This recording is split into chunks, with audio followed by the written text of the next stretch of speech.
Er wienen verschillende locaties in wat Nederland in beeld om het CO2-gas op te slaan in lege gasvelden. Het vorige kabinet wies uiteindelijk 3 locaties aan die in haar eigen geschikt wienen. Die gasvelden liggen in Drenthe en Greenslaan en ook een voor een pad in Friesland bij Gerkes-Kleester. De provincie had hem van het begin af verzet in de CO2-opslag. Voor deputeerde Adema viel het dan ook als een oewinning. Nou, ik ben er natuurlijk tegen wie is mij. Wij hebben altijd als Friesland zijn, om principiële redenen kiezen wij net voor CO2-opslag. Dat willen we hier net hebben. Daar heb ik een eigenstandige positie in Noord-Nederland mee ingenomen. Nou, dat is best lastig, maar dat had wel vertuten in. En ik ben weer met deze uitslag. Ja, er was een plan voor de opslag van CO2 in de waaien bij Barendrecht, dicht bij Rotterdam, ook al in Lutsen, vanwege gebrek aan draagvlak onder de bevolking. In de buurt van Gerkes-Kleester wie er net een soort verzet in het plan.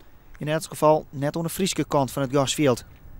Ondernemersorganisatie VNO-NCW Noord is zwier teleurgesteld door het besluit van de minister. Wij vielen us opvallen door het besluit van de minister. Het Noorden verliest je toch een project van 300 tot 400 miljoen euro. Dat een soort werkgelegenheid op smieten zou. Wij willen zien of er nog wat in het besluit van de minister te dwaan is. Ik denk dat we hier een hele duidelijke principiële keuze maken voor een dwars van Friesland. Wat wij ervan uitgaan dat we geen zwieren CO2 uitstootende industrie hier hebben willen.